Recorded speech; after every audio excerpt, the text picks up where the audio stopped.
आज एक नया अध्याय स्टार्ट करने वाले हैं जिसका नाम है कोशिका चक्र और कोशिका विभाजन। ठीक है, आइए स्टार्ट करते हैं। किसकी बात कर रहे हैं? कोशिका चक्र, कोशिका विभाजन। आज इस अध्याय में हम देखने वाले हैं क्या बेटा जी? इस अध्याय का परिचय देखेंगे, यानी इसके बारे में बात करेंगे। क्या है कोशिका चक्र, कोशिका विभाजन का मीनिंग क्या है। फिर उसके बाद लेकर आऊंगा जो आज पढ़ाऊंगा उससे संबंधित लेकर आऊंगा क्विज। ठीक है, स्टार्ट करें। आइए बात कर रहे हैं कोशिका विभाजन। अभी कोशिका चक्र के बारे में भी बताऊंगा, पहले कोशिका विभाजन का मीनिंग समझ में आता है। देखिए, आपसे कोई पूछे कोशिका विभाजन क्या, हालांकि नीट में कोई नहीं पूछेगा, लेकिन आपको पता होना चाहिए कोशिका विभाजन का मतलब क्या होता है। हम सीधा सीधा बोलेंगे क्या कि जब एक मात्र कोशिका, कौन सी कोशिका बेटा? मात्र कोशिका या जनक कोशिका विभाजित होकर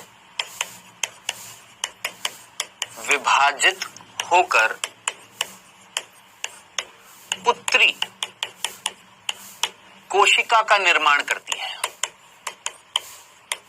पुत्री कोशिका का निर्माण करती है।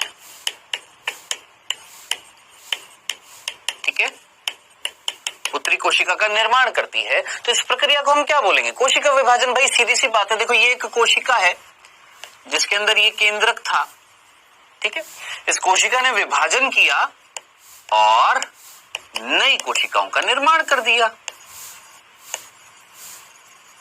ठीक है, अब आप मुझे बताएं, क्या ये कोशिका विभाजन नहीं है? सोचिए, है या नहीं है? हाँ बिल्कुल है सर, कोशिका विभाजन ही तो है। कोशिका विभाजित हो रही है, डिवाइड कर रही है और नई कोशिका बना रही है। सोचिए, तो यहां पर हमने यही तो लिखा है क्या, जब एक जनक कोशिका या मात्र कोशिका विभाजित होकर पुत्री कोशिका का निर्माण करती है तो उसे हम क्या बोलते हैं? कोशिका विभाजन। अब आपके मन में प्रश्न आएगा, सर यहां पर जनक, मात्र, पुत्री ये वर्ड क्यों लिया है? पुत्र क्यों नहीं लिया?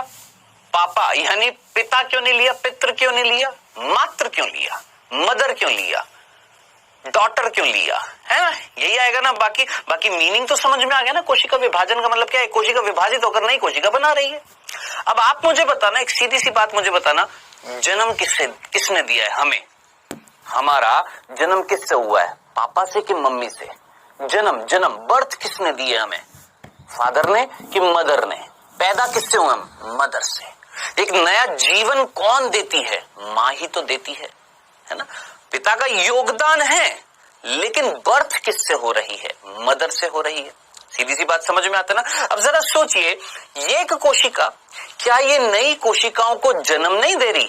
तो इसको मैं पितृ कोशिका बोलूंगा कि मातृ कोशिका बोलूंगा? आप बोलेंगे सर मातृ कोशिका। क्या एक जनक है या नहीं है? बिल्कुल है। समझ में आ गया? चलो ये तो समझ में आ गया कि इसको हमने जनक या मातृ कोशिका बोला क्योंकि ये जन्म दे रही है। अब ये जो बनी है, इनको हमने पुत्री क्यों बोला? पुत्र क्यों नहीं बोला? क्योंकि ये आगे बढ़कर वृद्धि करती हैं, बड़ी हो जाती हैं और फिर बड़ी होकर ये वापस से विभाजन करेंगी। अब ये अगर विभाजन करेंगी तो ये मात्र कहलाएंगी, और मात्र अगर कहलाएंगी इट मींस जब ये छोटी थी तो इनको हम क्या बोलेंगे? पुत्री तो बोलेंगे, फीमेल। बताएं, समझ में आया? तो यही पुत्री बाद में वापस से मदर बन जाती है, फिर ये मदर सेल वापस से डिवाइड करती है, फिर 2 डॉटर सेल बनाती हैं, फिर डॉटर सेल वृद्धि करती हैं, फिर विभाजन करती हैं। समझ में आया? तो इस वजह से हम ये शब्द यूज में लेते हैं, मात्र और पुत्री। ठीक है, क्लियर है? सिंपल सी बात समझ में आ गई है। चलें आगे, अब आगे चलते हैं, ध्यान से सुनते हैं।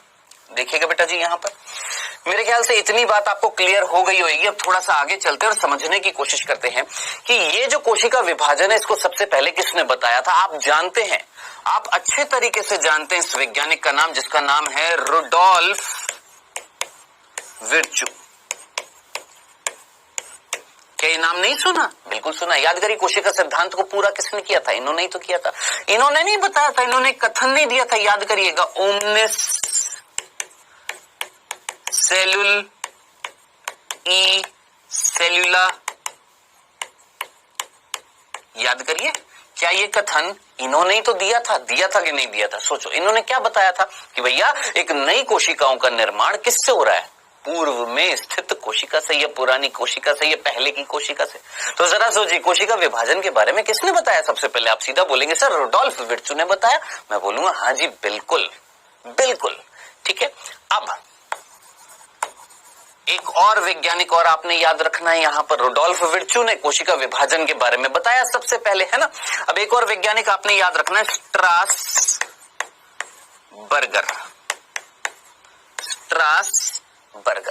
ठीक है। अब बेटा जी ये इन्होंने क्या बताया, ठीक है। थोड़ा सा एक कॉमन सेंस लगाना, सोचना। ये देखिए ये नई कोशिकाएं हैं, पहले से स्थित कोशिका से इनका जन्म हुआ है। ये किसने बताया? हमारे रुडोल्फ विर्चू ने। सर आप बोलेंगे सर समझ में आ गया। अब आप मुझे बताएं बेटा, अगर ये नई कोशिकाएं तो इनके अंदर जो ये केंद्रक हैं, ये केंद्रक ये भी तो नए हैं ना। ये नए केंद्रक, जो दो नए केंद्रक है, ये किससे बने हैं? पुरानी कोशिका के। ये जो केंद्रक था, भाई केंद्रक भी तो विभाजन करेगा कि नहीं करेगा? सोचो, दिख नहीं रहा आपको? एक केंद्रक है, इससे दो केंद्रक नहीं बने हैं। इट मीन्स कोशिका जब विभाजन करती है तो उसका केंद्रक भी तो विभाजन करता है ना। तो याद रखना, क्या स्ट्रासबर्गर वो वैज्ञानिक था जिसने ये बताया कि नए केंद्रक का निर्माण पूर्व स्थित केंद्रक से होता है।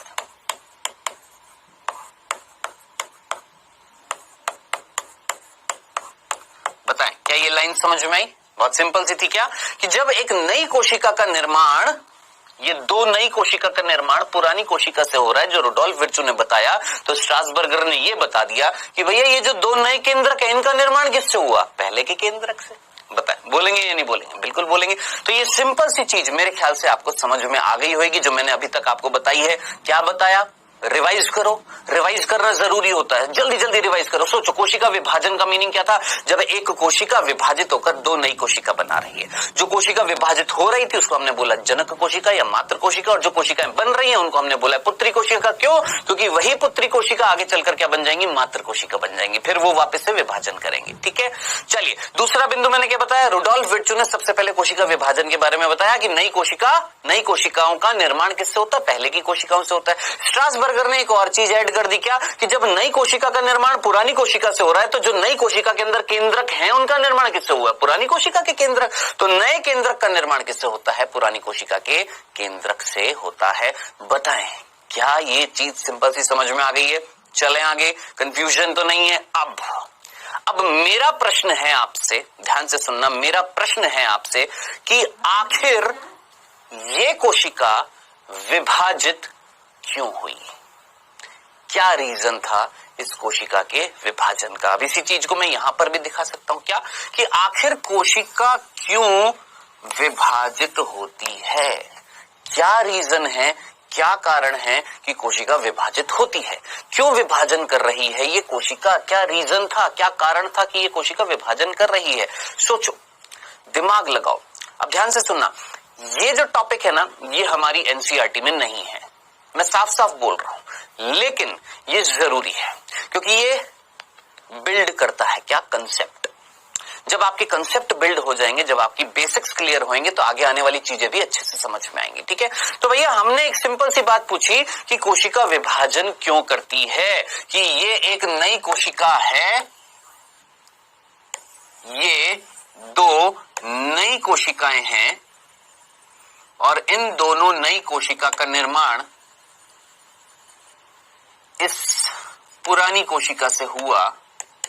आखिर ये कोशिका विभाजित क्यों हुई, है ना। अब इसको ना कई लोगों ने अलग अलग सिद्धांतों से बताया, लेकिन एक ऐसा सिद्धांत जिसे हम आज तक मानते हैं, जिसका नाम जरा देखिए क्या लिखा हुआ है, कर्ण प्लाज्म सिद्धांत।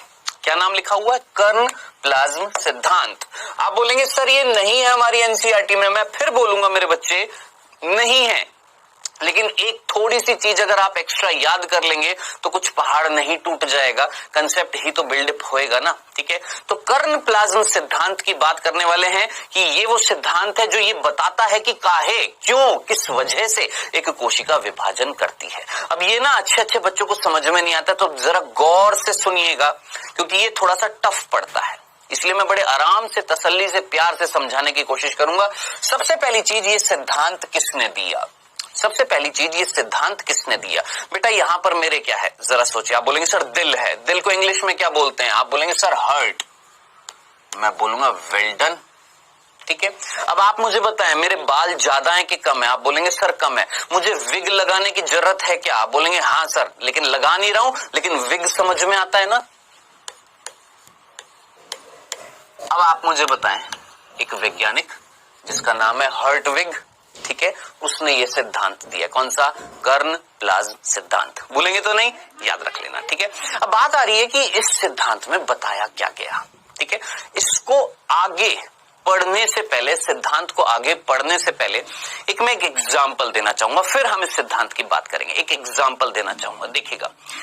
देखिए बेटा, मान लेते हैं एक मेरी कंपनी है, ध्यान से सुनना, मेरी एक कंपनी है जिसमें मैं बॉस हूं,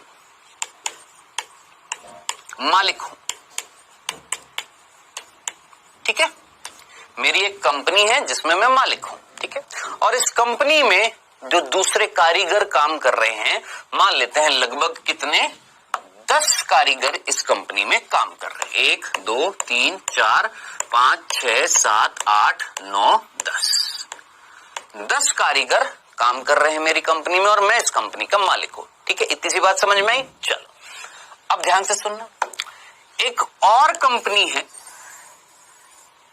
और उस कंपनी का मालिक जो है, मान लेते हैं वो मेरा दोस्त है, मेरा दोस्त है। सिंपल। चलो मान लो इस कंपनी का बॉस कौन था? ये वाली कंपनी का बॉस कौन है? मैं हूं, यानी पार्थ। कौन है? बॉस है। ठीक है, और पार्थ का मतलब जानते हैं? चलो बता देता हूं। अर्जुन है ना, अर्जुन, महाभारत जब हुई थी तो अर्जुन को नाम दिया गया था पार्थ, कृष्ण के द्वारा। ठीक है, तो चिड़िया की आंख में तीर मारना जानता हूं मैं। आइएगा, ध्यान से सुनिएगा, समझने की कोशिश करिएगा। तो पार्थ कौन है? इस कंपनी का बॉस है। मैं इस कंपनी का मालिक हूं जिसमें 10 कारीगर काम कर रहे हैं, बस, ज्यादा नहीं। अब ये जो है ना, ये कंपनी में जो मालिक है उसका नाम है कृष्ण। इन्होंने ही नाम दिया था ना, है ना। चलो, इस कंपनी का मालिक कौन है? कृष्ण है। ठीक है, और इस कंपनी में काम कर रहे हैं 100 लोग। अब 100 तो मैं यहां पर बनाऊंगा नहीं, आप इमेजिन कर लीजिएगा थोड़ा सा कि 100 लोग यहां पर काम कर रहे हैं। अब मैं ना आपसे बहुत बेसिक सा, सिंपल सा प्रश्न पूछता हूं, बताएं बेटा जी मुझे कि कौन अपनी कंपनी को ढंग से मैनेज कर सकता है, नियंत्रित कर सकता है? यहां पर अकेला आदमी, अकेला एक बॉस है, ये अकेला एक बॉस था, यहां पर भी एक ही बॉस है, एक ही मालिक है, मालिक यहां पर भी एक है, मालिक यहां पर भी एक है, लेकिन काम करने वाले यहां सिर्फ 10 थे, काम करने यहां वाले 100 हैं। कौन अच्छे तरीके से हैंडल करेगा? सोचिए, 100 लोगों को हैंडल करना है और 10 लोगों को हैंडल करना है, कौन ज्यादा टाइम दे सकता है, अच्छे से समझा सकता है लोगों को? कौन? जहां 100 लोगों को चीजें समझानी है वहीं 10 लोगों को चीजें समझानी है। प्रैक्टिकली जरा सोचिएगा, कौन बढ़िया तरीके से अपनी कंपनी को हैंडल कर लेगा? मैं करूंगा कि कृष्ण जी करेंगे? आप बोलेंगे कृष्ण जी नहीं, इस एग्जाम्पल में मैं करूंगा। क्यों? क्योंकि लोगों की संख्या कम है, मात्रा कम है, तो बढ़िया तरीके से हैंडल होएगा। बहुत ज्यादा है तो हैंडल नहीं कर पाएंगे, है ना। अब ये इतनी सी बात अगर समझ में आ गई है मेरे भाई, इतनी सी बात अगर समझ में आ गई है मेरे भाई, तो बस मैं एक छोटी सी चीज और पूछूंगा, जरा देखना, देखिएगा। ये एक कोशिका है छोटी, जिसके अंदर ये केंद्रक, ये कोशिका है बड़ी, ये कोशिका है बड़ी,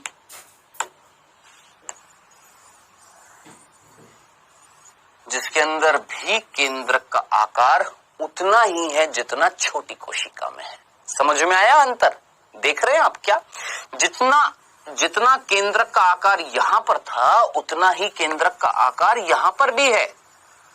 अब प्रभु जरा जल्दी से सोचो, सोचकर मुझे बताओ, जब मैंने आपको पिछले अध्याय में केंद्रक बताया था तो वहां पर एक वैज्ञानिक का नाम लिया था हैमरलिंग, याद आ रहा है?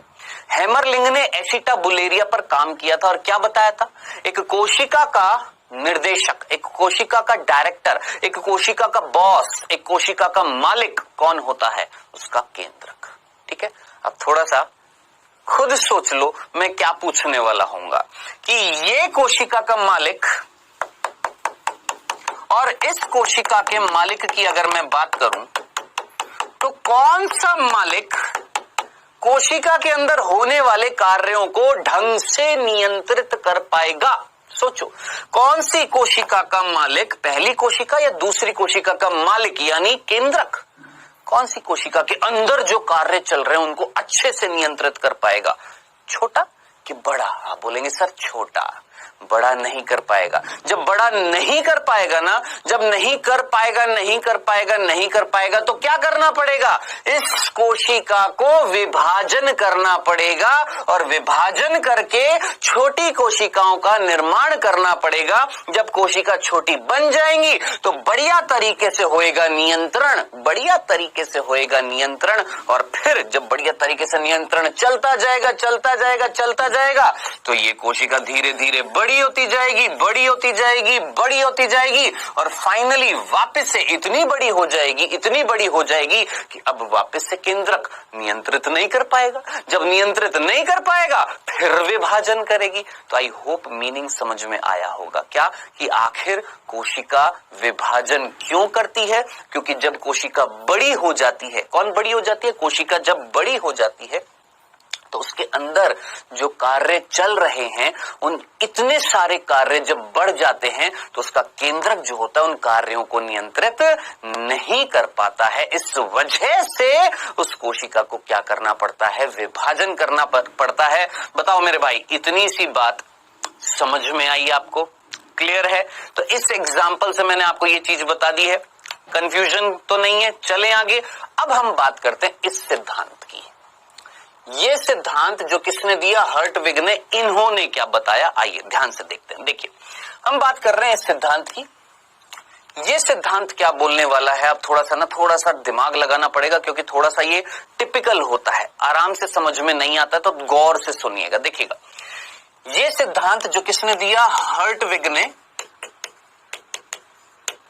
ठीक है, अब स्पेलिंग जो है ना इंग्लिश में, उसमें हार्ट नहीं लिख देना, HEART नहीं है, ये HERT, हर्टविग ने दिया। अब ये सिद्धांत जो है वो क्या बोल रहा है? ध्यान से सुनना। इन्होंने क्या बताया? इन्होंने बोला कि जब, ध्यान से सुनना, जब एक कोशिका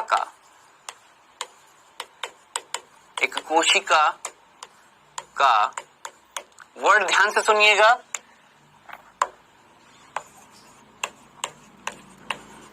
कैरियोप्लाज्मिक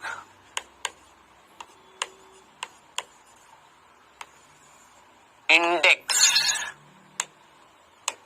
कैरियोप्लाज्मिक इंडेक्स अनुपात कम हो जाता है तो वह कोशिका विभाजन करती है। अब आप बोलेंगे सर कुछ समझ में नहीं आया। मैं बोलूंगा बिल्कुल समझ में नहीं आएगा, अभी बताया थोड़ा ना, बताऊंगा। ठीक है, तो इतना तो आपको ये काले अक्षरों से जो लिखा हुआ है वो समझ में आया कि कोशिका जो है वो कब विभाजन करेगी? वो विभाजन तब करेगी जब उसका कैरियोप्लाज्मिक इंडेक्स अनुपात क्या हो जाता है? कम हो जाता है। अब आपका प्रश्न होगा सर ये कैरियोप्लाज्मिक इंडेक्स अनुपात क्या है? वही तो बताऊंगा, आइएगा ध्यान से सुनना। देखिए, कैरियोप्लाज्मिक इंडेक्स, जिसको हम शॉर्ट में लिखते हैं KI। ठीक है, कैरियोप्लाज्मिक इंडेक्स क्या है? KI है। ठीक है। अब ये इंडेक्स जो है वो एक अनुपात के रूप में मिल रहा है। अनुपात का मतलब ऊपर नीचे कुछ होगा, कुछ संख्या होगी। क्या है ये, ध्यान से सुनना। ये है, ध्यान से सुनना,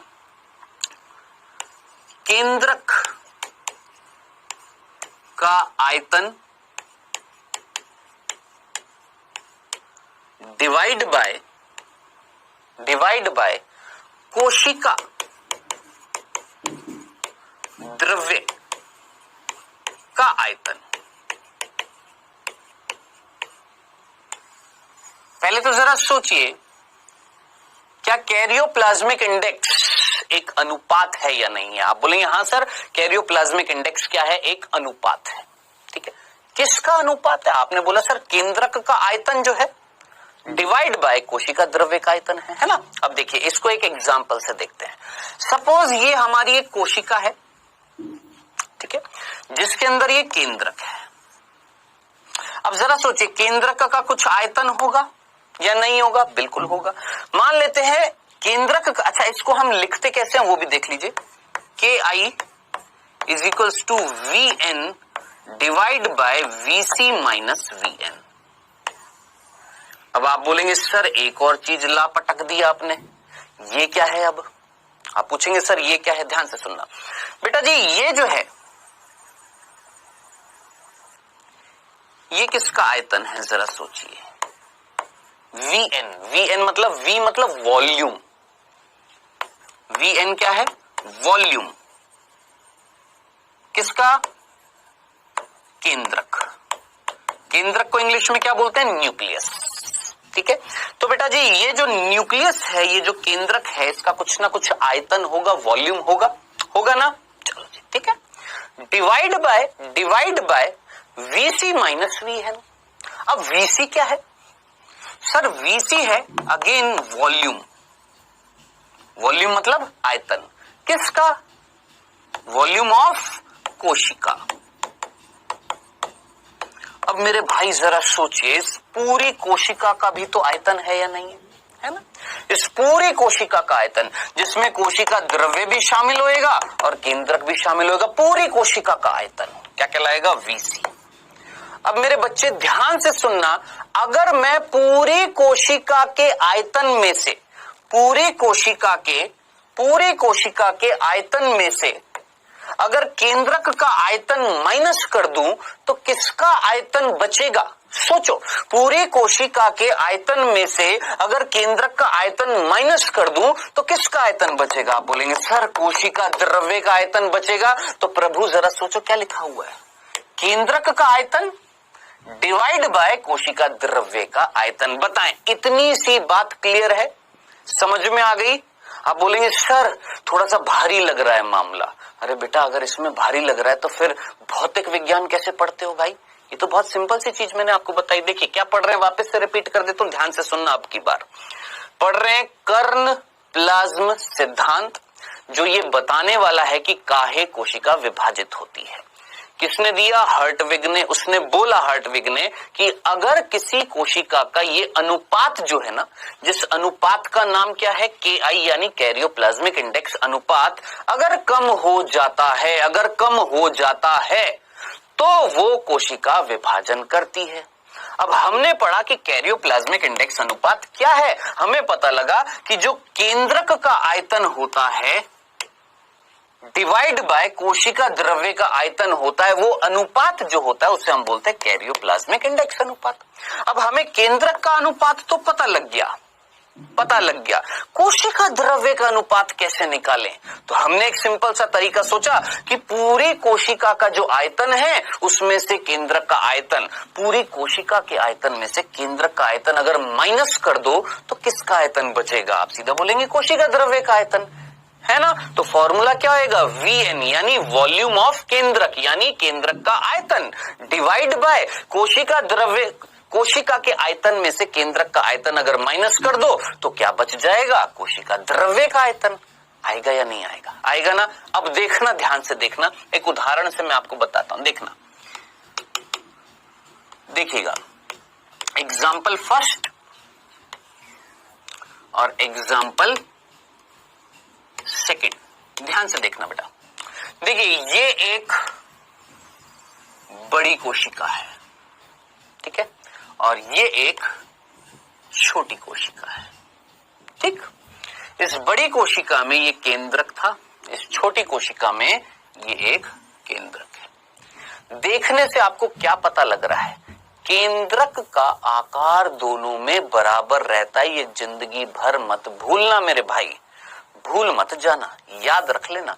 चाहे कोशिका बड़ी हो चाहे कोशिका छोटी हो, केंद्रक का आयतन रहता है समान।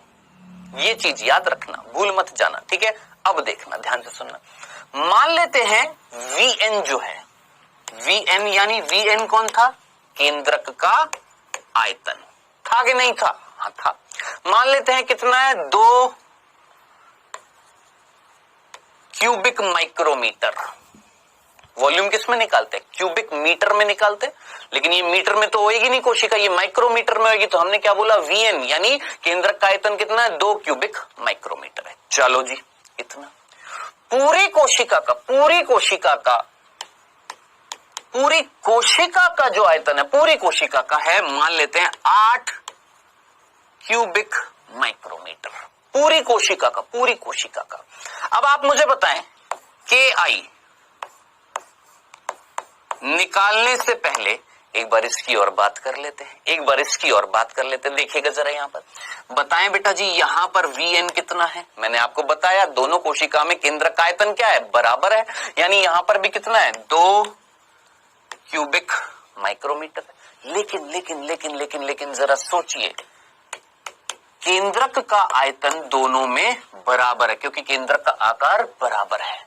लेकिन जरा सोचिए, कोशिका द्रव्य यहां पर ज्यादा था जिसकी वजह से कोशिका बड़ी हो गई, कोशिका द्रव्य कम था जिसकी वजह से कोशिका छोटी थी, है ना। अब आप मुझे बताएं, इस पूरी कोशिका का आयतन और इस पूरी कोशिका के आयतन की बात करूं, इधर और इधर कहां ज्यादा दिख रहा है? पूरी कोशिका का यहां ज्यादा है, यहां पर क्या है? कम है। मान लेते कितना? 4 क्यूबिक माइक्रोमीटर। Done, done. इतनी बात समझ में आई। अब निकालो यहां पर KI,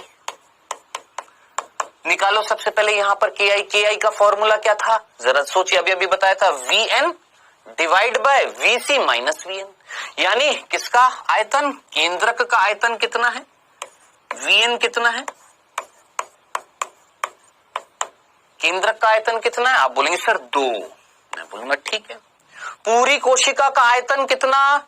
4, और उसमें से अगर केंद्रक का आयतन माइनस कर दूं तो क्या बचेगा? कोशिका द्रव्य का आयतन बचेगा, नहीं बचेगा? अब आंसर मुझे बताएं, KI कितना आएगा? जल्दी से आंसर बताएं, कितना आएगा? 1 आएगा कि नहीं आएगा? आप बोलेंगे हाँ सर 1 आएगा। इतना तो निकाल लेंगे ना, 2 बटे क्या हो जाएगा? 2 क्या आएगा? 1, ठीक है। चलो अब इधर निकालो, देखो इधर क्या है? केंद्रक का आयतन कितना है? 2 है, डायरेक्ट लिख रहा हूं, ठीक है। कोशिका द्रव्य का कितना है? 8, कोशिका द्रव्य नहीं, किसका? पूरी कोशिका का कितना है? 8, जिसमें से अगर केंद्रक का माइनस कर दो तो किसका बचेगा? कोशिका द्रव्य का। पूरी कोशिका का कितना है? 8, जिसमें से अगर केंद्रक का माइनस कर दो तो क्या बचेगा? कोशिका द्रव्य का आयतन बचेगा ना। कितना आएगा जरा सोचिए? 8 माइनस 2 कितना आएगा? 6। कितना हो जाएगा जरा सोचिए? 1/3 होएगा या नहीं होएगा? क्या आंसर आएगा? 0.333 ऐसे समथिंग कुछ आएगा। अब आप मुझे बताओ, सोच समझकर एक सिंपल सी बात, इस कोशिका में, छोटी कोशिका में KI ज्यादा है या कम है? और इस कोशिका में KI ज्यादा है या कम है? आंसर आपके सामने है। 1 ज्यादा है कि 0.3 ज्यादा है? आप बोलेंगे सर 0.3 कम है, 1 ज्यादा है। हमने क्या बोला था? अगर कोशिका का KI क्या हो जाएगा? कम हो जाएगा। अगर किसी कोशिका का KI कम हो जाएगा तो वो कोशिका इतना कम हो जाएगा कि अब इस कोशिका का केंद्रक नियंत्रित नहीं कर पाएगा कोशिका द्रव्य के कार्यों को। तो इस कोशिका को क्या करना पड़ेगा? विभाजन करना पड़ेगा। तो हर्टविग बोलता है एक कोशिका विभाजन कब करती है? हर्टविग ने बोला कर्नप्लाज सिद्धांत के अनुसार कि एक कोशिका विभाजन कब करती है? जब उसका KI, कैरियोप्लाज्मिक इंडेक्स अनुपात बहुत क्या हो जाता है? कम हो जाता है। आई होप मीनिंग समझ में आया होगा कि आखिर कोशिका विभाजन क्यों करती है। मैंने दोनों तरीके से बताया है, दो तरीके से बताया, एक इस तरीके से, एक एग्जाम्पल इस तरीके से बताया। ये अच्छे तरीके से समझ में आया होगा कि एक बड़ी कोशिका और एक छोटी कोशिका। बड़ी कोशिका के अंदर भी उतना ही आयतन है केंद्रक का जितना छोटी कोशिका में है, और केंद्रक जो है वो डायरेक्टर है, वो बॉस है, वो निर्देशक है, वो सब कुछ है। ठीक है, इस छोटी कोशिका के अंदर केंद्रक बड़े अच्छे तरीके से कार्य कर रहा है। क्यों? क्योंकि कोशिका द्रव्य छोटा है, कम है, बढ़िया तरीके से काम कर रहा है। लेकिन कोशिका द्रव्य जब बढ़ जाएगा तो कार्य बढ़ जाएंगे, कार्य इतने ज्यादा हो जाएंगे कि केंद्रक नियंत्रित नहीं कर पाएगा, तो ऑटोमेटिकली इस कोशिका को क्या करना पड़ेगा? विभाजन करना पड़ेगा। बताएं, क्या ये चीज, ये सिद्धांत, क्या ये कंसेप्ट क्लियर है? आज के बाद भूलना मत, भूलिएगा मत इस चीज को। ठीक है, चलें आगे बेटा जी। अब हम बात करते हैं यहां पर कि कोशिका विभाजन के प्रकार, कोशिका विभाजन कितने प्रकार का होता है। ठीक है, तो बेटा आप अच्छे तरीके से जानते हैं कोशिका विभाजन जो होता है मेरे बच्चों, वो मुख्य रूप से दो प्रकार का होता है। एक होता है समसूत्री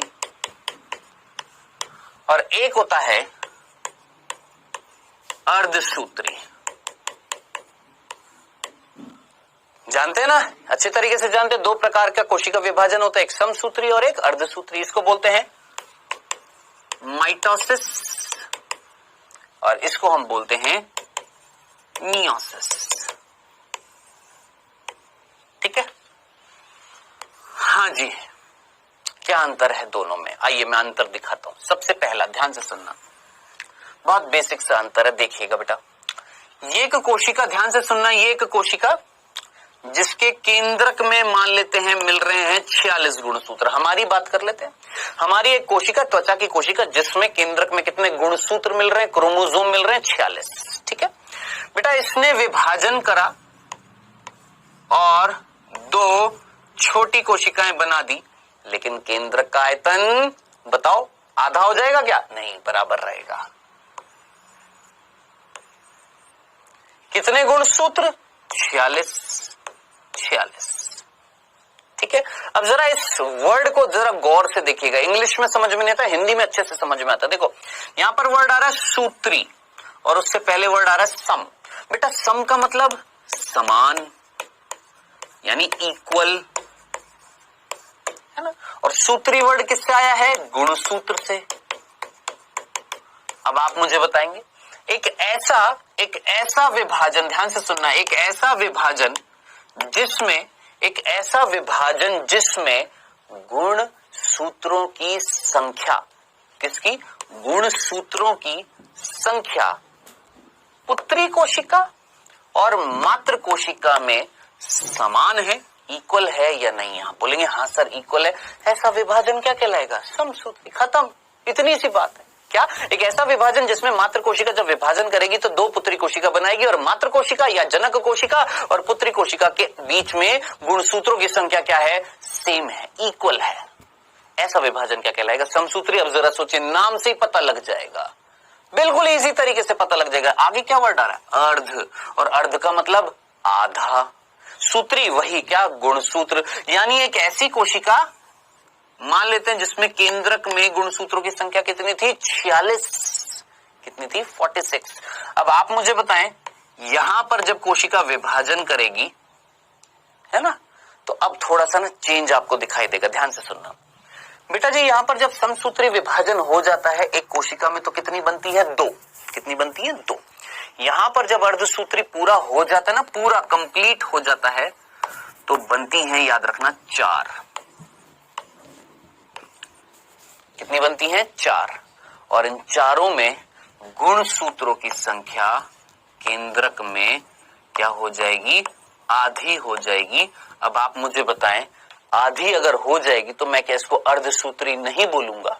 बिल्कुल बोलूंगा, बिल्कुल बोलूंगा। आई होप मीनिंग समझ में आ गया होगा। तो दो अंतर देखने को मिले या नहीं मिले? दो अंतर। क्या कि पहला तो क्या, गुणसूत्रों की संख्या क्या रहेगी? समान, दोनों के बीच में, जनक और पुत्री कोशिका के बीच में।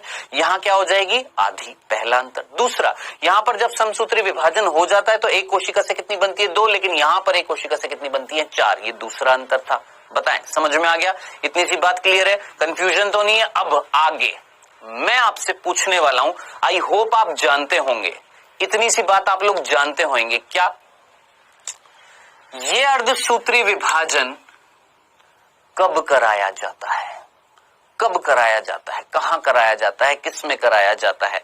मेरे ख्याल से आप सभी जानते होंगे। क्या आपने ये नाम नहीं सुना, युग्मक, गैमेट? सुना है? युग्मक का जब निर्माण कराना होता है, किसका निर्माण? युग्मक का निर्माण करा। जैसे शुक्राणु और अंडाणु नाम सुने हैं ना, तो शुक्राणु और अंडाणु का जब निर्माण करना होता है ना, तो मेरे भाई कौन सा विभाजन होता है? अर्धसूत्री विभाजन। लेकिन ये वाला कब होता है, याद रखना। जरा सोचिए, जब मैं छोटा था, मेरे अंदर मान लेते 50 कोशिका थी, सिर्फ एक एग्जाम्पल बता रहा हूं। जब मैं छोटा था, मान लो 50 कोशिका है। अब जब मैं बड़ा हो गया तो मेरे अंदर क्या है, मान लो 5 करोड़ कोशिका है। तो जरा सोचिए, कोशिका की संख्या बड़ी है, कोशिका की क्या बड़ी है? संख्या बड़ी है। और उनमें गुणसूत्रों की संख्या क्या है? समान है। अब मुझे बताएं, समसूत्री विभाजन कब करवाएंगे हम? जब हमारे अंदर क्या चल रही है? वृद्धि चल रही है। तो बेटा जी, किसी भी जीव को अगर वृद्धि करनी है, ग्रोथ करनी है, डेवलपमेंट करना है, विकास करना है, तो कौन सा विभाजन? समसूत्री। और किसी जीव को अगर लैंगिक जनन करना है, कौन सा जनन करना है? लैंगिक जनन करना है, जिसमें क्या बनाने पड़ते हैं? युग्मक। और युग्मकों में गुणसूत्रों की संख्या क्या करनी पड़ती है? आधी। तो जरा सोचिए, कौन सा विभाजन होएगा? अर्धसूत्री। जिनको ये नहीं समझ में आया, टेंशन लेने की जरूरत नहीं है, नो टेंशन। वो 2 डिफरेंस समझ में आए थे, पहले 2 बताए थे, समझ में आ गए थे क्या? समसूत्री विभाजन वो विभाजन जिसमें गुणसूत्रों की संख्या क्या रहेगी? समान। अर्धसूत्री वो जिसमें गुणसूत्रों की संख्या क्या हो जाएगी? आधी। पहला डिफरेंस। दूसरा, यहां पर समसूत्री विभाजन जब एक कोशिका में होगा तो कितनी कोशिका बनेंगी? 2। यहां पर जब अर्धसूत्री हो जाएगा तो कितनी बनेंगी? 4। क्या ये सिंपल से 2 डिफरेंस समझ में आ गए? तीसरा, जिनको आ गया है वेरी गुड, वेल डन। जिनको नहीं आया है, नो टेंशन। ठीक है, चलें आगे। अब हम इस चैप्टर में, इस अध्याय में ये 2 विभाजन पढ़ने वाले हैं। कौन से विभाजन पढ़ने वाले? ये 2 पढ़ने वाले हैं। सबसे पहले हम कौन सा पढ़ेंगे बेटा? सबसे पहले हम पढ़ेंगे समसूत्री विभाजन, जिसको हम बोलते हैं माइटोटिक या माइटोसिस। कई बच्चे पूछते हैं, सर हमारी बुक में ना माइटोटिक लिखा हुआ, आपने तो माइटोसिस बताया था। एक ही चीज है बंधु, याद रखना। माइटोटिक बोल दो, माइटोसिस बोल दो, एक ही चीज है, अलग नहीं है। ठीक है, तो देखिए यहां पर कुछ दिख रहा है आपको, ये ठीक है, दिख रहा है ना ये। अब ये क्या है, एक एक करके सारी चीजें आएंगी। यहां पर देखिए कहीं वर्ड लिखा हुआ, interphase, prophase, metaphase, anaphase, telophase, ये सब आएगा मेरे भाई। ठीक है, चलें आगे। आइए, बात कर रहे हैं किसकी बेटा? यहां पर समसूत्री विभाजन। किसकी बात कर रहे हैं? समसूत्री विभाजन की। किसकी बात कर रहे हैं बेटा? समसूत्री विभाजन की। लेकिन ये पढ़ने से पहले ना मुझे इस चैप्टर का नाम जरा सोचिए, क्या था इस चैप्टर का नाम? आप बोलेंगे सर इस चैप्टर का नाम था कोशिका चक्र और कोशिका विभाजन, यही था ना? कोशिका चक्र और कोशिका विभाजन। सर हमने कोशिका विभाजन का मीनिंग तो समझ लिया कि कोशिका विभाजित हो रही है, एक जनक कोशिका विभाजित हो रही है, पुत्री कोशिका बना रही है, ये मीनिंग समझ में आ गया। क्यों हो रही है ये भी समझ में आ गया, है ना? कोशिका चक्र क्या है, यही पूछेंगे ना सर, कोशिका चक्र क्या है? देखिए, समसूत्री विभाजन पढ़ने से पहले हमें बात करनी पड़ेगी किसकी? कोशिका चक्र की, सेल साइकिल की। ठीक है, आइए ध्यान से सुनना। सेल साइकिल कोशिका चक्र की बात कर रहे हैं। इसकी बात करने से पहले एक वर्ड और मैं यहां पर लिख रहा हूं, जीवन चक्र। मुझे बेटा जी इतनी सी बात बताना, हमारा जीवन प्रारंभ होता है कब? जब हमारा होता है जन्म, है ना? और वो चक्र चलता रहता है, जन्म होएगा, मृत्यु होएगी और हम फिर एक नई संतान पैदा कर देते हैं। फिर वो नई संतान पैदा होती है, फिर वो अपना जीवन प्रारंभ करती है, फिर उसका भी अंत होता है और वो भी बच्चे पैदा कर देते हैं। तो ये एक जीवन चक्र चलता रहता है ना, जरा सोचिए, जीवन का चक्र चलता रहता है। जन्म होता है, फिर बाल्यावस्था आती है, फिर प्रौढ़ अवस्था आती है, फिर बुढ़ापा आ जाता है, फिर मृत्यु आ जाती है। यही तो एक जीवन चक्र चल रहा है ना, है ना? अब उसी जीवन चक्र को ध्यान में रखकर हम पढ़ने वाले हैं क्या? कोशिका चक्र। उसी जीवन चक्र को ध्यान में रखकर हम पढ़ने वाले हैं क्या, कोशिका चक्र। देखिएगा, मान लो ये एक नई कोशिका है, छोटी सी नई कोशिका है, इसका हुआ है जन्म। इसका क्या हुआ बेटा, जन्म हुआ। जैसे हमारा क्या हुआ, जन्म, ऐसे इस छोटी सी कोशिका का हुआ जन्म। ठीक है, अब जरा सोचिए, जब हमारा जन्म होता है, हमारा जन्म होता है, तो जन्म के बाद हम नया बच्चा पैदा कर सकते हैं क्या? जरा सोचिए, जब मैं 2 साल का था, मैं संतान उत्पन्न कर सकता हूं क्या? नहीं कर सकता। पहले मुझे क्या करनी पड़ी, वृद्धि करनी पड़ी ना। तो जरा सोचिए, ये जो एक नई कोशिका थी, बिल्कुल नई नई जन्मी है, बिल्कुल नई नई एक कोशिका जन्मी है, क्या ये नई कोशिका का निर्माण कर सकती है? क्या ये संतान पैदा कर सकती है ये कोशिका? आप बोलेंगे नहीं, पहले इसको क्या करना पड़ेगा, इसको वृद्धि करनी पड़ेगी। क्या करनी पड़ेगी, वृद्धि करनी पड़ेगी। जब ये बड़ी हो जाएगी, जब ये बड़ी हो जाएगी, ध्यान से सुनना, जब ये बड़ी हो जाएगी, अब जैसे हम बड़े हो गए, अब हम क्या कर सकते हैं, संतान उत्पन्न कर सकते हैं ना। ऐसे ही ये कोशिका जब छोटी थी, जब इसने जन्म लिया, तो ये नई कोशिका नहीं बना सकती थी, पहले इसको क्या करनी पड़ी, वृद्धि। जब वृद्धि हो गई, अब ये कोशिका विभाजन करती है और फिर नई कोशिकाओं का निर्माण करती है। समझ में आ गया? तो यहां से यहां तक की अवस्था क्या कहला रही है, वृद्धि अवस्था। और ये वाली अवस्था क्या कहलाएगी, जरा सोचिए, विभाजन अवस्था। ठीक है, जरा सोचिए, क्या मैं इसको विभाजन और गुणन भी बोल सकता हूं, गुणन। सोचना, क्या इस कोशिका ने मल्टीप्लिकेशन किया, डिवाइड किया, मल्टीप्लिकेशन किया, 1 से 2 हो गई। अब देखो देखो देखो, एक और चीज है ना, लगे हाथ में, आपको बताता हूं। देखो, आपको इतनी सी बात समझ में आ गई, विभाजन का मीनिंग समझ में आ गया। ये कोशिका ने विभाजन किया, कितनी हो गई है, 2 हो गई है। ठीक है, विभाजन किया, एक कोशिका ने 2 बन गई है। चलो जी, ठीक है। क्या मैंने इसको गुणन नहीं बोला, पहले 1 थी, अब 2 हो गई है, ये भी तो गुणन भी तो यही होएगा, है ना। अब आप मुझे बताना, बायोलॉजी में विभाजन और गुणन का मीनिंग सेम दिख रहा है, वहीं अगर मैथ में अगर मैं बात करूं तो विभाजन और गुणन 2 अलग अलग चीज होती है या नहीं होती है? सोचो सोचो सोचो सोचो, है ना। देखिए क्या फंडा है, क्या मतलब चमत्कार है क्या, कि मैथ में, गणित में, जहां डिवीजन यानी आपका विभाजन और गुणन यानी मल्टीप्लिकेशन 2 अलग अलग फिनोमिना होते हैं, 2 अलग अलग प्रक्रियाएं होती हैं, वही बायो में दोनों एक ही मीनिंग है। यहां पर कभी सोचा ऐसा? नहीं सोचा ना, अब सोचना कि यहां पर विभाजन हुआ, कोशिका ने विभाजन किया, 2 नई कोशिका बना दी। सर यहां पर इस कोशिका ने गुणन किया, 1 से 2 बन गई, है या नहीं है ना। चलिए आइए, तो बेटा जी मेरे ख्याल से आपको ये मीनिंग तो समझ में आया होगा कि एक कोशिका का जीवन चक्र जो है वो 2 अवस्थाओं से बना हुआ है। कौन कौन सी? एक है वृद्धि अवस्था, जन्म लिया, पहले वृद्धि करी, फिर उसके बाद विभाजन या गुणन किया, यानी विभाजन अवस्था या गुणन अवस्था। ठीक है, अब जरा सोचिए, 2 नई छोटी कोशिकाएं है ना, अब इनका जन्म हुआ है, अब इनका अगर जन्म हुआ है तो वापस से ये क्या करेंगी, वृद्धि करेंगी, फिर वृद्धि करने के बाद बड़ी हो जाएंगी, फिर वापस से गुणन करेंगे। तो ये जरा सोचिए, ये क्या चल रहा है मेरे भाई, ये जीवन चक्र नहीं, ये है कोशिका चक्र। समझ में आया? क्लियर है? कंफ्यूजन तो नहीं था? चलें आगे, अब ध्यान से सुनना। आप बोलेंगे सर ये जो कोशिका चक्र जो होता है, इस कोशिका चक्र में सर आपने बोला 2 अवस्थाएं होती हैं, एक वृद्धि अवस्था और दूसरी है विभाजन या गुणन अवस्था। चलो सर ये तो समझ में आ गया, ठीक है। अब ये जो 2 अवस्थाएं हैं, अच्छा ध्यान से सुनना, ये जो वृद्धि अवस्था होती है ना, इसका एक और नाम होता है अंतरावस्था। अभी मैं बताऊंगा अंतरावस्था क्यों बोलते हैं। या तो वृद्धि अवस्था बोलो या अंतरावस्था बोलो। इसको हमने क्या बोला है, विभाजन अवस्था या गुणन अवस्था, या इसको सूत्री अवस्था भी बोल देते हैं कई बार। अभी के लिए सिर्फ इतना से 2 नेम याद रख लेना, नहीं तो कंफ्यूज हो जाओगे, ठीक है। ये 2 अवस्थाएं दिख रही हैं, सिंपल सा था। क्या ये जीवन चक्र है या नहीं है? जन्म, वृद्धि, फिर वापस से जन्म हो रहा है या नहीं हो रहा, चल रहा है जीवन चक्र किसका, कोशिका का, ठीक है। अब आप पूछेंगे क्या मेरे अंदर जो कोशिकाएं हैं उनका जीवन चक्र, उनका मतलब मैं ये पूछूंगा कि हमारे अंदर जो कोशिकाएं, ध्यान से सुनना, मेरी जो कोशिकाएं, मनुष्य की जो कोशिकाएं हैं, ठीक है, उनका ये जो चक्र जो होता है, उनका ये जो कोशिका चक्र होता है, कितने समय का होता है? पूछेंगे ना? आइए ध्यान से सुनना बेटा जी। हमारे अंदर ना मनुष्य की कोशिका जो होती है,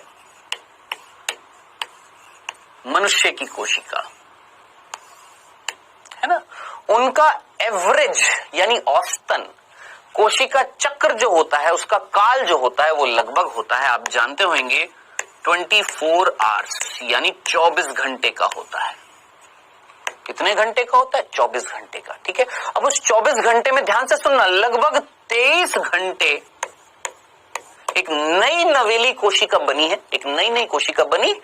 23 घंटे तक वो कौन सी अवस्था में रही? वृद्धि अवस्था में। मात्र 1 घंटे में ही उसने क्या कर लिया? विभाजन कर लिया। अब जरा सोचिए, क्या आपको ये लाइन समझ में आई? वापस से बोलूं, फिर से सुनना। हम बात कर रहे हैं कोशिका चक्र या कोशिका के जीवन चक्र। कोशिका का जो जीवन चक्र है वो 2 अवस्थाओं से बना हुआ है। एक नई कोशिका बनी थी। अब ये नई कोशिका संतति कोशिका का निर्माण तो कर नहीं सकती है, पहले इसको क्या करनी पड़ेगी? वृद्धि, यानी पहली अवस्था क्या आएगी? वृद्धि अवस्था। फिर उसके बाद जब बड़ी हो जाएगी फिर वो क्या करेगी? विभाजन। फिर दूसरी अवस्था कौन सी? विभाजन या गुणन अवस्था, ठीक है, हमने बात करी। फिर हमने देखा कि अगर हम हमारी मनुष्यों की कोशिकाओं की अगर बात करें तो औसतन एवरेज जो हमारा कोशिका का जो जीवन चक्र होता है वो कितने घंटे का होता है? 24 घंटे का, जिसमें से इन 2 अवस्थाओं की अगर मैं बात करूं, इन दोनों अवस्थाओं में से 24 घंटे में से कौन सी अवस्था कितने घंटे की होती है? लगभग 23 घंटे की ये अवस्था है और सिर्फ 1 घंटे की ये अवस्था है। तो मेरे भाई जरा सोच समझकर मुझे बताएं, एक मनुष्य की कोशिका के जीवन चक्र की सबसे लंबी अवस्था कौन सी है? सोचो कौन सी? आप सीधा बोलेंगे सर वृद्धि अवस्था है। भाई देखकर पता लग रहा है इसमें कौन सी बड़ी बात हो गई। कौन सी है? वृद्धि अवस्था सबसे लंबी है। ये छोटी 1 घंटे की है।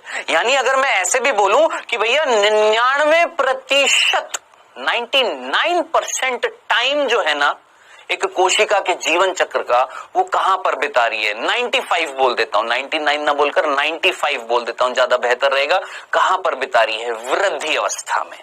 बाकी थोड़ा सा भाग, थोड़ा सा समय कौन सी अवस्था में? विभाजन अवस्था में। बताओ, इतनी सी बात समझ में आई? अब आप बोलेंगे सर इस पृथ्वी पर सभी कोशिकाओं का इतना ही होता है क्या? मैं बोलूंगा नहीं, इस पृथ्वी पर अलग अलग जीव मिल रहे हैं। हर एक जीव की कोशिका का जीवन चक्र का समय अलग अलग होता है। जैसे हमने हमारी बात करी, एक और मैं आपको बता देता हूं, ये नाम आपने सभी ने सुना होगा, यीस्ट। सुना? यीस्ट, खमीर। इडली खाइए, डोसा खाया है, ब्रेड खाइए और उसी के साथ कहीं ना कहीं लोग जो है मदिरा का भी सेवन करते होंगे, है ना। तो मदिरा का यानी शराब का निर्माण करने के लिए, ब्रेड का निर्माण करने के लिए, इडली का निर्माण करने के लिए, इन सब का निर्माण करने के लिए इसका इस्तेमाल किया जाता है, यीस्ट का। याद रखना बेटा, ये कवक है। कवक जानते हैं?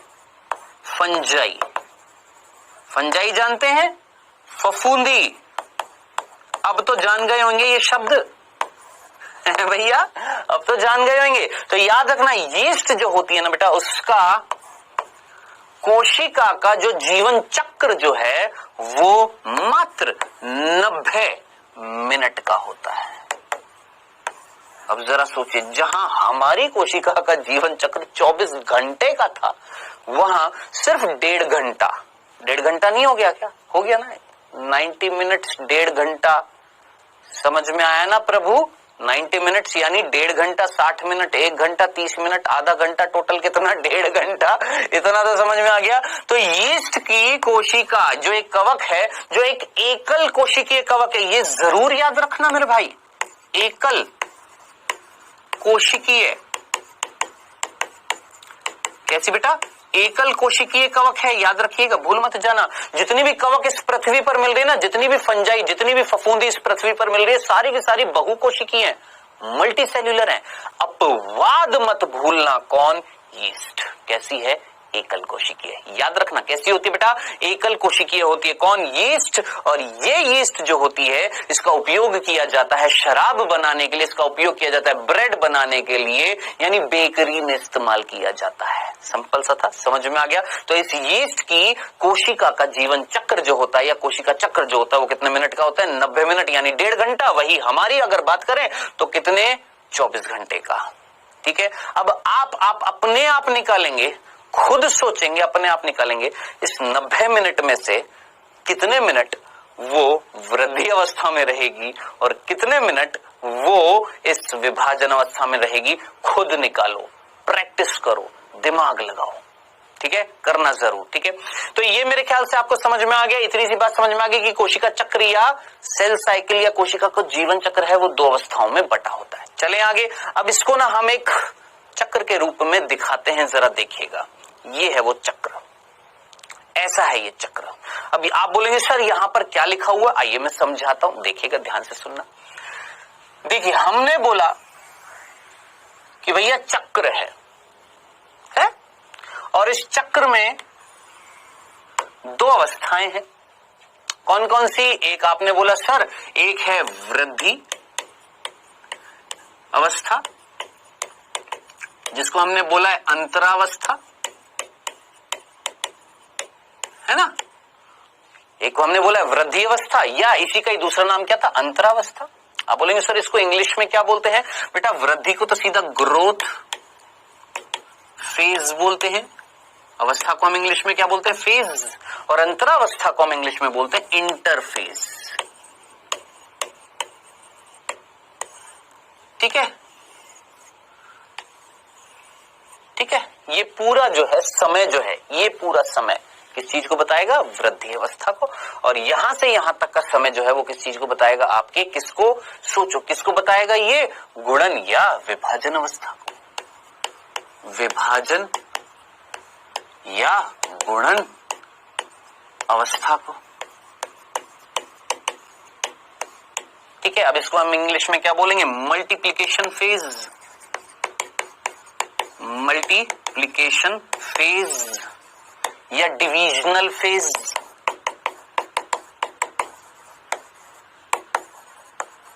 ठीक है, आया समझ में? चलें आगे। आइए अब ध्यान से सुनिएगा, ध्यान से सुनिएगा, समझना, देखना मेरे भाई, ध्यान से सुनना।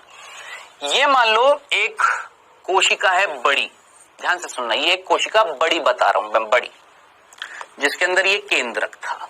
ठीक है बेटा, समझ में आ रहा है? ध्यान से तसल्ली से सुनना।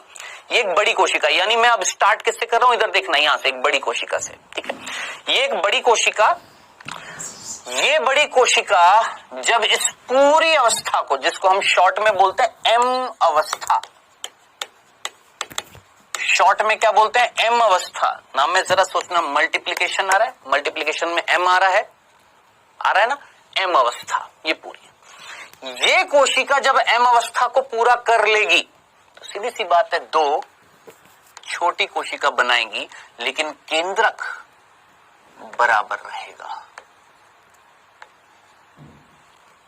ठीक है, अब ध्यान से सुनना, यहां से यहां तक की पूरी अवस्था को हमने क्या बोला? गुणन अवस्था। देखिए ना भाई, यहां से यहां तक आपको क्या दिखाई दे रहा है? आप बोलेंगे सर गुणन दिखाई दे रहा है, मल्टीप्लिकेशन दिखाई दे रहा है, कोशिका विभाजित हो रही है, 2 नई कोशिका बना रही है। मैंने बोला ठीक है, लेकिन यहां से यहां तक की जो अवस्था होती है ना, एम अवस्था जो होती है, ये बेटा वापस से 2 अवस्थाओं में बट जाती है। कौन कौन सी? ध्यान से देखना।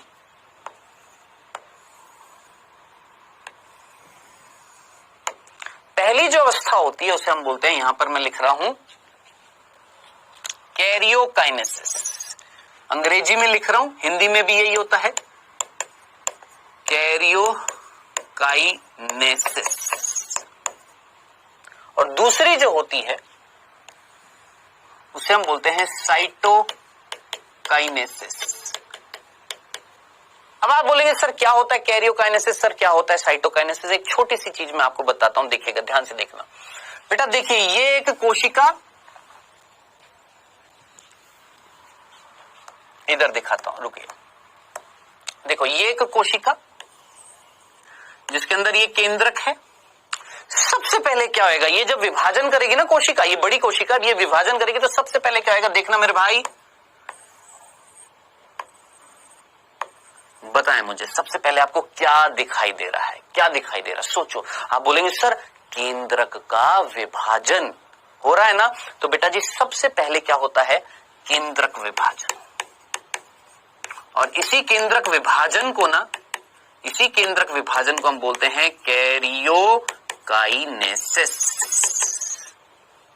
सिंपल। चलो जी। अब आप मुझे बताइए जो डॉट डॉट डॉट डॉट मैं कर रहा हूं ये क्या है? कोशिका द्रव्य है ना। अब आप मुझे बताएं इस कोशिका द्रव्य को अगर मैं बांट दूं,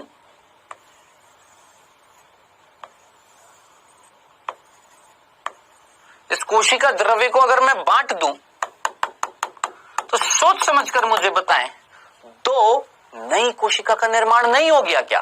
हो गया ना। बस अगली अवस्था क्या आएगी? कोशिका द्रव्य विभाजन, जिसको हम क्या बोलते हैं? साइटोकाइनेसिस। अब खुद सोचिए, एक कोशिका से आपने दो कोशिका बना दी, ये एक कोशिका से आपने दो कोशिका बना दी, लेकिन बनाते हुए सबसे पहले क्या कराया? केंद्रक का विभाजन, फिर कराया कोशिका द्रव्य का विभाजन। तो मैंने यहां पर यही तो बोला, पहले कैरियोकाइनेसिस होएगा, फिर क्या होएगा? साइटोकाइनेसिस होएगा। ठीक है, समझ में आ गया? अब ये जो कैरियोकाइनेसिस है ना बेटा जी, वापस से मेरे भाई ध्यान से सुनना, ये कैरियोकाइनेसिस 4 अवस्थाओं से बना होता है। क्या बोला? 4 अवस्थाओं से बना होता है। कौन कौन सी? ध्यान से सुनना। प्रोफेज, मेटाफेज, एनाफेज और टीलोफेज। कौन कौन सी अवस्था? Prophase, metaphase, anaphase, telophase. ठीक है, समझ में आ गया? अब प्रोफेज को हिंदी में क्या बोलते हैं? पूर्वावस्था। मेटाफेज को मध्यावस्था, एनाफेज को बेटा जी पश्चावस्था और टीलोफेज को बोलते हैं अंत्यावस्था। ठीक है, अभी नहीं लिख रहा हूं, बाद में लिखूंगा, अभी सिर्फ ये शब्द याद रख लेना। Prophase, metaphase, anaphase, telophase. ठीक है, बेटर यही रहेंगे। ठीक है, हाँ जी, 4 अवस्थाएं हो जाएंगी इस कोशिका में। इस कोशिका में जब 4 अवस्थाएं हो जाएंगी तो अब आप सोच समझकर मुझे बताइएगा। देखिएगा मैं क्या कर रहा हूं, देखिएगा मैं यहां से यहां तक क्या दिखा रहा हूं आपको। सोचना, ये कोशिका में जब कैरियोकाइनेसिस हो जाएगा तो 2 केंद्रक बन जाएंगे। अब फिर उसके बाद जब साइटोकाइनेसिस हो जाएगा तो कोशिका द्रव्य विभाजित हो जाएगा, 2 नई कोशिकाओं का हो जाएगा निर्माण। ये है बेटा जी हमारी क्या? एम अवस्था, यानी गुणन अवस्था, या हम बोलेंगे क्या बेटा जी? आपकी विभाजन अवस्था, एम अवस्था। क्लियर है साहब? जन्म हो गया नई कोशिका का, हो गया ना। अब ये कोशिका क्या करेंगे बच्चों? जरा सोचिए। आप बोलेंगे सर ये कोशिका वृद्धि करेंगी, मैं बोलूंगा हाँ बिल्कुल करेंगी। अब ये जो वृद्धि अवस्था है ना, ये 3 अवस्थाओं से मिलकर बनी होती है। G1 SG2। कौन कौन सी? G1 SG2, G1 SG2, भूलना मत। ये 3 अवस्थाएं मिलकर क्या बनाती हैं? वृद्धि अवस्था। लेकिन ध्यान से सुनना, एक और अवस्था होती है जो हम बाद में डिस्कस करेंगे, जिसका नाम होता है G0 अवस्था। ये कौन सी होती है? बाद में आएगा, लेकिन ये अपवाद स्वरूप कुछ कोशिकाओं में मिलती है, जैसे हमारी हृदय कोशिका, तंत्रिका कोशिका, इनमें मिलती है। नॉर्मल अगर कोशिका की बात करूं, नॉर्मल सामान्य कोशिका की बात करूं, तो सामान्य कोशिका में ये जो वृद्धि अवस्था है कितनी अवस्थाओं से बनी हुई है? 3, G1 SG2। ठीक है, चलें आगे। अब जब ये छोटी छोटी कोशिकाएं जो अभी जन्म ली हैं, ये सबसे पहले कौन सी अवस्था में जाएंगी? G1, फिर उसके बाद S, फिर उसके बाद G2। बेटा जरा सोचिए, जब ये कोशिकाएं इन अवस्थाओं को लांग लेगी तो वापस से बड़ी हो जाएगी या नहीं हो जाएंगी? सोचिए, वापस से बड़ी हो जाएंगी, होंगी नहीं होंगी? फिर ये बड़ी कोशिका वापस से कैरियोकाइनेसिस करेगी, 2 केंद्रक बनेंगे इसमें, फिर छोटी बनेंगी। जरा सोचना, समझ में आया? क्लियर है? अब एक लास्ट चीज मैं आपको बता देता हूं।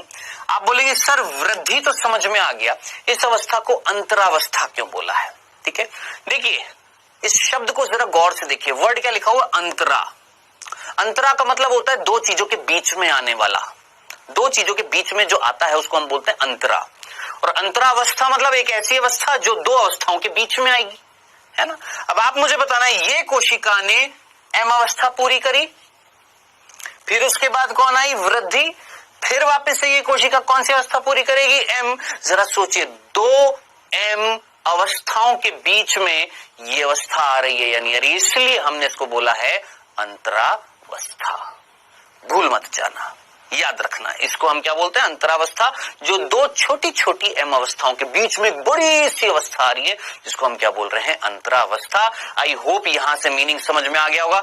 अब ना मैं आपसे एक प्रश्न पूछने वाला हूं, ध्यान से सुनना। अब ना मैं आपसे एक प्रश्न पूछने वाला हूं जो आने वाला है आपकी स्क्रीन पर, और देखिएगा कहां पर ये आया है।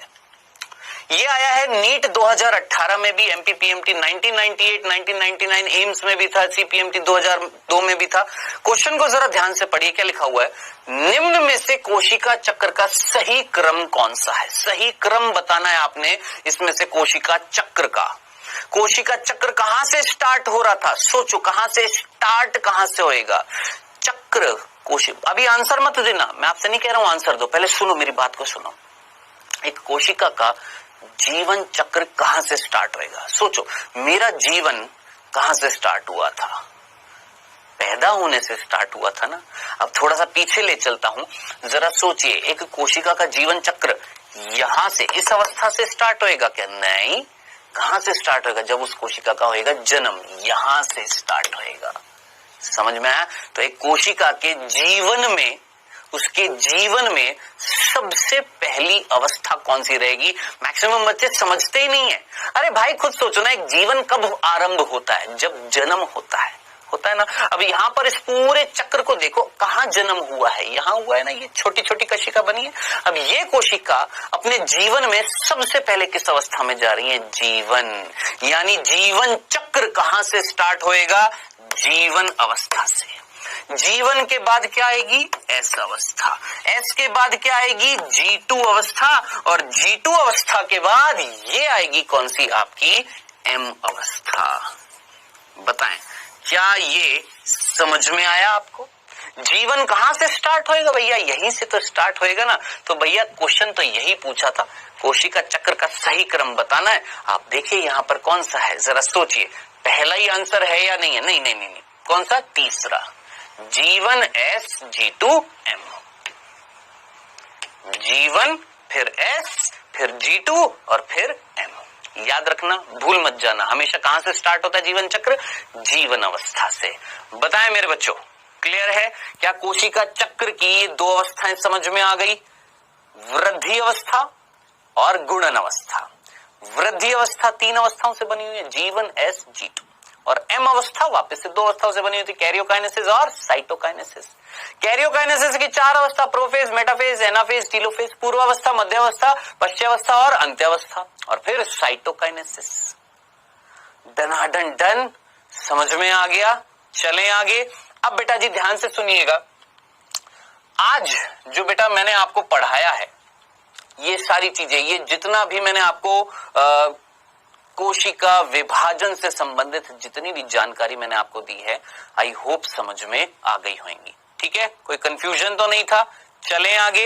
अब बेटा जी समय हुआ है किस चीज का, 1 मिनट रिवीजन। जरा जल्दी से सोचिए क्या क्या पढ़ाया आज। कोशिका विभाजन का मीनिंग बताया, कोशिका विभाजन के बारे में सबसे पहले किसने बताया, रुडोल्फ विर्चू ने। और केंद्रक का विभाजन हो रहा है वो किसने बताया, स्ट्रासबर्गर ने, यही बताया। फिर मैंने आपको बहुत इंपॉर्टेंट चीज बताई जो है नहीं हमारे कोर्स में लेकिन जरूरी थी, क्योंकि वो समझ में नहीं आती तो ये चैप्टर समझ में नहीं आता कि काहे एक कोशिका, क्यों एक कोशिका विभाजन कर रही है। तो हमने एक सिद्धांत पढ़ा था, कौन सा, कर्ण प्लाज्म सिद्धांत, हर्टविग ने दिया था। एक अनुपात हमने देखा था, जब वो कम हो जाता है तो कोशिका विभाजन करती है। कम क्यों होता है, क्योंकि कोशिका का आकार बढ़ने लग जाता है, केंद्रक का नहीं बढ़ रहा, कोशिका का, कोशिका द्रव्य बढ़ने लग जाता है, केंद्रक उसके ऊपर नियंत्रण नहीं कर पाता। इसलिए जब कोशिका बड़ी हो जाती है तो वो कोशिका विभाजित हो जाती है, बताया ना। फिर उसके बाद हमने बात करी कोशिका के प्रकार की, 2 बताए, समसूत्री, अर्धसूत्री। हमने पहला कौन सा पढ़ा, समसूत्री। समसूत्री पढ़ने से पहले मैंने आपको कोशिका का चक्र बताया, 2 अवस्थाएं बताई, कौन कौन सी, वृद्धि अवस्था और आपकी गुणन अवस्था, सब कुछ बताया। ठीक है, अब समय हुआ है बेटा जी आपके क्विज का। पहला प्रश्न आपकी स्क्रीन पर आता हुआ फर्स्ट, मनुष्य की कोशिका को एक कोशिका चक्र पूरा करने में लगभग कितना समय लगता है? नीट का ये प्रश्न है, बहुत सिंपल सा प्रश्न है, जल्दी से आंसर दीजिए। 42 घंटे यानी 42 घंटे, 24 घंटे, 24 मिनट, 24 सेकंड। जल्दी से सोच समझकर आंसर करेंगे। कोशिका का जीवन चक्र, पूरा जीवन चक्र जो था वो कितने टाइम का था मनुष्य की कोशिका का?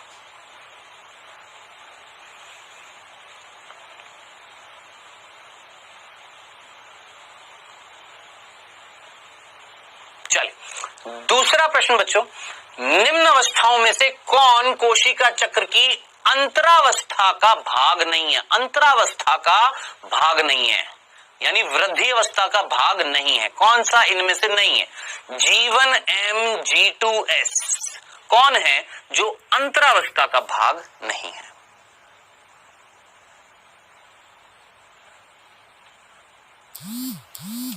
चलिए समय होगा समाप्त। मेरे ख्याल से आप सभी ने सही आंसर किए होंगे दोनों प्रश्नों के।